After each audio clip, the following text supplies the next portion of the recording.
Cockroach જનતા પાર્ટીમાં જેમાંથી હાલમાં સોશિયલ મીડિયા પર ધૂમ મચાવી રહી છે કે તેના ફોલોવરમાં સતત વધી રહ્યા છે અને પાર્ટીના ઇન્સ્ટાગ્રામ ફોલોવર 20 મિલિયનથી સુધીને પહોંચી ગયા છે અને ગુરુવારે એક્સ પર તેનું એકાઉન્ટ સસ્પેન્ડ કરવામાં આવ્યું હતું પરંતુ તેના થોડા સમય પછી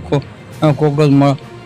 મળતા નથી અને ટેલિગ્રામ સાથે એક નવું હેન્ડલ બનાવવામાં આવ્યું હતું જેને આ યુવાનો તેમજ રાજકીય પક્ષોમાં નહોતો વાતર ચર્ચાઓનો વિષય બની ગયા છે. ડિજિટલ પ્લેટફોર્મ પર બનાવેલું વ્યૂહાત્મક સંગઠન કોકરોચ જનતા પાર્ટી અઠવાડિયે અસ્તિત્વ આવી ગયા છે અને પાર્ટીની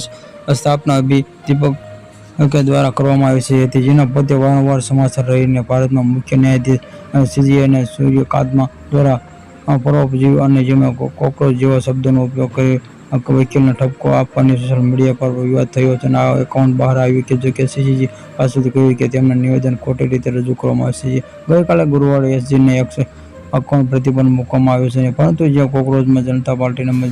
જે નવું એક હેન્ડલ બનાવવામાં આવ્યું છે અને જે ટેગલાઇન અને જેમાંથી આવી કે તેને એકાઉન્ટ ઝડપથી મોટી સંખ્યામાં ફોલોવર મળ્યા હતા. હાલમાં જે કોકરોચ જનતા પાર્ટીના એકાઉન્ટમાં તુલનામાં નવા એકાઉન્ટમાં 1.28થી વધુ ફોલોવર છે જેનાથી આવેલા મોટી શશી થરૂર કોંગ્રેસના વરિષ્ઠ નેતા શશી થરૂર કહ્યું કે જેનાથી આ કોકરોચ જનતા પાર્ટીના વધતા પ્રભાવે ખૂબ જ આશ્ચર્ય કર્યું જેનાથી 5 દિવસમાં ઇન્સ્ટાગ્રામમાં 15 મિલિયનથી વધુ ફોલોવર એકઠા કર્યા છે. હું યુવાનો ગુસ્સો તેમની સાથે કેમ જોડાઈ રહ્યો સમજ્યું નહીં કે એક્સના એકાઉન્ટ બ્લોક કરવું કે ગંભીર ભૂલ અને ખૂબ જ મોખો પગલું છે.